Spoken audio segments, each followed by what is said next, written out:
Welcome back. All right, so there are 5 teams on this board who did not have fantastic months of February, so we're going to take a look at them. All of them are above the playoff line. The question isn't really whether or not they're going to make the playoffs. There's one exception to that, but I still think they probably make the playoffs. But the question becomes, what are these teams going to be able to do in said playoffs when we get there? And I think it's a valid question to ask.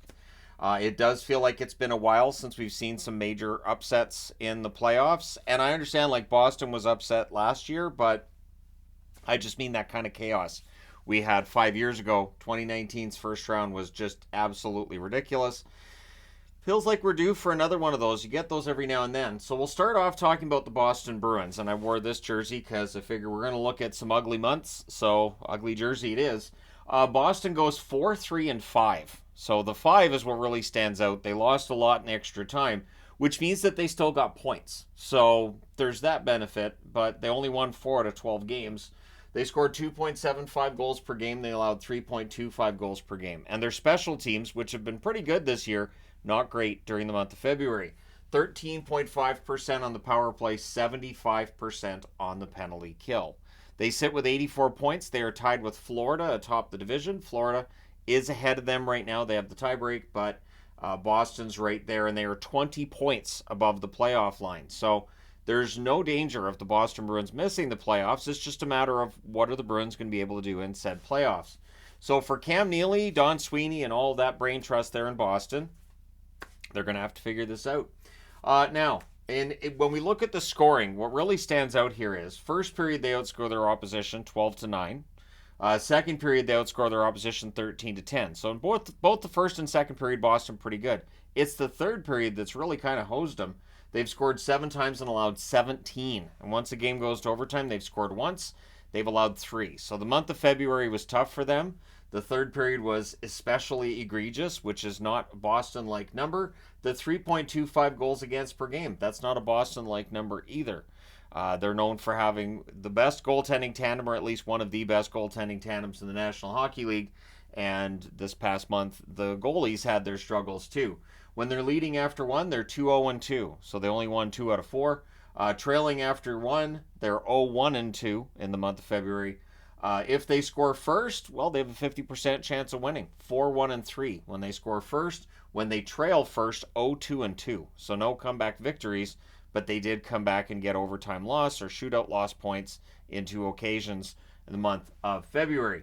Now, when we look at individual players, Marchand had 2 goals, 4 assists, 6 points, and a -4, which stands out because Marchand's usually pretty conscientious at both ends of the ice, and he's acknowledged his own struggles along with the team struggles this past month. DeBrusk, who may very well end up being traded, just a goal and an assist for 2 points in 12 games, and he's acknowledged that it's a bit of a distraction knowing your name could very well end up on the trade talks, and you may be on your way out. Swayman, a 902 save percentage. Ullmark, a 903 save percentage. They're both above 900, but they're a little bit below league average. I believe the league average is still at 904 currently. So for Boston, a team that was doing really, really well out of the gate, the struggles have shown up. I think they need help on the blue line. I think they need help up front as well down the middle. And they don't have the cap space to make the improvement they need to. So it'll be interesting to see over the next week what they do. Colorado, 5-5-2 in the month of February, scoring 3 goals per game, allowing 3 goals per game. That would have been helped by the 5-0 win last night over Chicago. Their power play, 15.2%. Their penalty kill, 75.8%. So they've struggled in both power play and penalty kill, the same as Boston above them here. They're sitting with 79 points. They're 2 back of Dallas for first in the division, and they're tied with Winnipeg. They are 16 points above the playoff line. So again, with Colorado, you've got a team that's not in any danger of missing the playoffs. Should have home ice in the first round, I would think, unless Winnipeg grabs that. But even as a road team to start the playoffs, Colorado would be very dangerous. But if we look at the periods and how the scoring has worked, they like the long change in the month of February. In the first period, they allowed 15, they scored 13, and then with the long change in the second period, they scored 13 and allowed 7. So that was easily their best period of the month. Third period, they scored 10 times, allowed 12. In overtime, they did not score, but they allowed 2. So 3-on-3, they came up short twice. Leading after the first, 2-1-1. trailing after the first 2 and 3. So Colorado is known for their comebacks. They did have that this month as well. Scoring first 3-3 and 2. So I talked not long ago in one of the previews about how teams are pretty automatic. If they score first, they're probably going to win. These teams have had their troubles when they score first in the month of February. Trailing first though, Colorado 2 and 2. So 3-3 and 2 scoring first and trailing first 2 and 2. They're kind of better if they're trailing since they scored first in 8 games and only won 3 of them. They won 2 out of 4 where they trailed first. It's just odd. Makar stands out as the one that had a rough month. 12 games, 1 goal, 5 assists, 6 points, and a -6. So Makar had a rough month of February. Georgiev 909 save percentage, Annunen with a 917, which would have been helped with his shutout last night. The goaltending's been pretty good for Colorado, again, over the last month. Again, you have these downbeats during the season. Colorado's going through that. I would expect them to be shoring things up at the blue line. There's been a lot of talk about them adding somebody down the middle. Johansson hasn't quite provided for them what they wanted him to, so I would think they'll add a center. But it'll be interesting to see how that turns out for them. Colorado's known for making some pretty smart deals that help them at for the playoffs. All right, Vancouver 5-6 and 2 this past month. 2.77 goals scored per game, so barely above Boston for the lowest number on the board. 3.69 goals against per game, which is better than only Tampa Bay. So Vancouver had a rough month. There's no way around it. Their special teams, which had been a problem before the month of February, now that their games are getting a little bit out of hand, their special team stands out more. 15% on the power play, 74.5% on the penalty kill, which is the lowest penalty kill number on the board. But they have 83 points. They're 10 points clear of Vegas for first in the division. They're 20 points above the playoff line. I will not be surprised when the playoffs roll around, should the Canucks finish first in the division, if a lot of people are picking whoever their opponent is to upset them. Because Vancouver got off to this unexpected great start, had a great first half. I think they're going to be pegged by a lot of people as, well, that's the team that's going to lose it the first round. I'm not saying they will. I have every intention to be wearing a Canucks jersey for the preview video for that first round matchup, but I can understand why people might pick them as a team that could be upset in the first round. Same as I would get it with Boston. I totally do. Now, first period, Vancouver scores 11 and allows 8 in the month of February, and then it gets kind of ugly from there. In the second period, they've allowed 19 and scored 15. Third period, allowed 19 and scored 8. So this is a team that was very defensively conscious and smart with the puck, smart without the puck. This has to be driving Tocchet insane. In overtime, they scored twice and they allowed 2. Leading after 1, this used to be an automatic as well, but they were 2-2-1 in the month of February. Trailing after 1, 0-2-1. So if they're trailing after the first right now, doesn't look like they're coming back. Scoring first, 2-4-1, which again, not Vancouver-like numbers there. Scoring or trailing first, 3-2-1. So they almost play better if they're trailing first than if they score first. At least they did in the month of February. Pettersson stands out here. Now, whether Pettersson's been distracted by all the contract discussions or not, he did not have a fantastic month by his standards. 2 goals, 9 assists, 11 points in 13 games, and a -4. So the 2 goals, that gets talked about, and just the fact that he just doesn't look quite the same. Quinn Hughes had 8 assists in 13 games in the month of February, and also a -4. So Hughes and Makar had this two-headed race going for the Norris Trophy. I think they've allowed Yossi to get into that conversation now. I think Yossi's right there. I would also say that Dobson, Fox, there are various considerations right now when it comes to the Norris Trophy. It may not end up just being the Makar and Hughes race, or maybe it is. Maybe it absolutely is. Then in net, you've got Demko with an 894 save percentage. DeSmith has a 774 save percentage. One sec.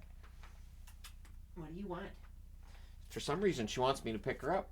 But DeSmith had a rough game there. He was in net for the Minnesota game, right? So yeah, Vancouver's they've had a rough time of it, and that Minnesota game would definitely add to that 3.69 goals against average for the month of February. What are you after? Do you think I have something for you up here, or what is it? Hey, this is of course Cinnabon.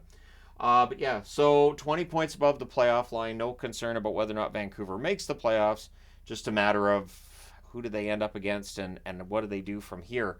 At the trade deadline, I would expect additions. I don't think there's going to be huge additions for them.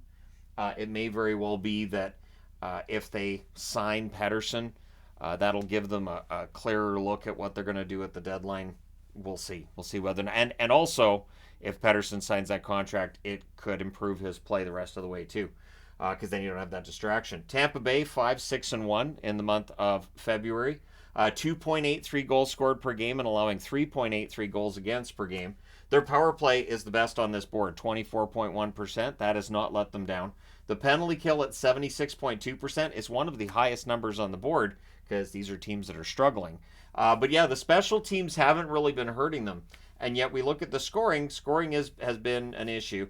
They've allowed 14 in the first and scored 9. In the second, they've allowed 13 and scored 10.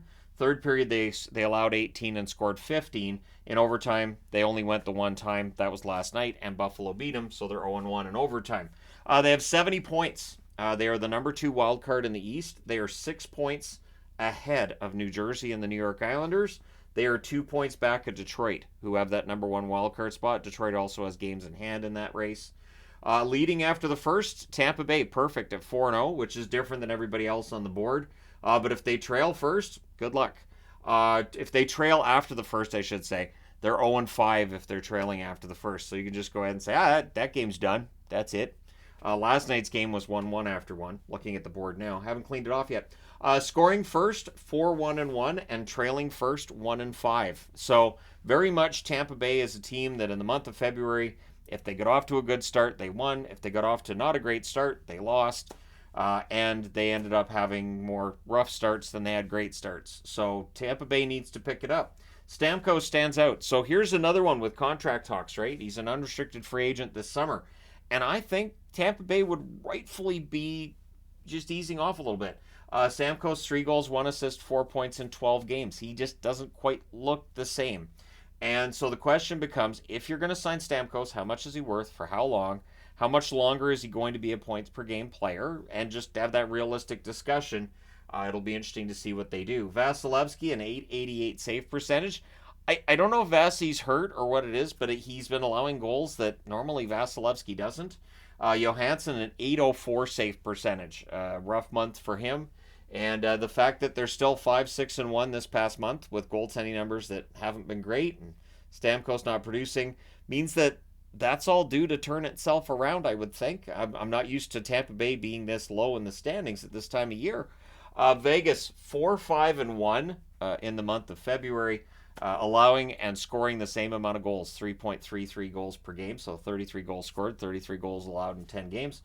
Their power play, 14.3%. That's the second lowest on the board, only ahead of Boston. Their penalty kill, quite good at 83.3%.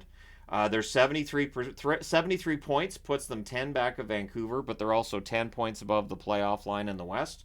So Vegas will be a playoff team, and I've seen it. Everybody's like, oh, Mark Stone's out. Well, he's coming back for the playoffs. Yet the problem is Vegas right now is trending in the wrong direction. Vegas is trending down. And so the idea that they're somehow trying to, get around cap this and cap that, I really don't buy it, because this is a team that already was having struggles before Mark Stone was out of the lineup, and they really need Stone in this lineup. So whenever Eichel can come back, that's great for them, because whatever period we're in here is kind of a mediocre number. They've allowed 13 and scored 12 in the first period during the month of February. They scored and allowed 9 goals in the second. In the third, they scored 12 and allowed 11. In overtime, no goals were scored in a Vegas game. So that's a shootout result over there. When they're leading after 2-1-1, so not fantastic. That they only led after 4 times in 10 games. Trailing after 1, they were 0-3, so no comebacks, which is odd for Vegas.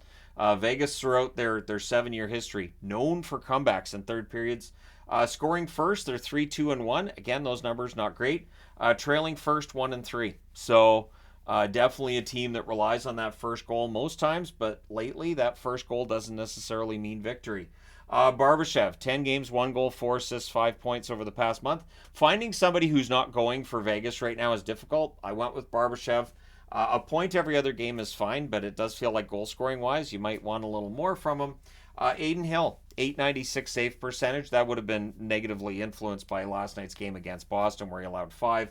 Uh, Logan Thompson's been good, 917 save percentage for Thompson. So for Vegas, I think there's a realistic conversation to have about whether or not maybe Thompson should get the lion's share of games in March. Either because Thompson's playing better, or maybe you want Hill to be that starter in the playoffs and you want to make sure he stays healthy. But yeah, so we'll see what happens there. But of the 5 teams that are on this board, you know that at least a couple of them are probably going to be out the first round. But maybe one of them ends up winning it all as well. You just never know. The month of March, we'll see which ones turn it around. Let me know your picks. Which teams do you think, now that we're in the month of March, will take this mediocre February, throw it in the bin, and get better? And which teams do you think are actually in trouble that had a rough statistical month of February? So let me know your thoughts in the comments section below. As always, don't forget to hit like and subscribe in the event you've not done so already. Thank you guys so much for all your support. I will talk to you again soon.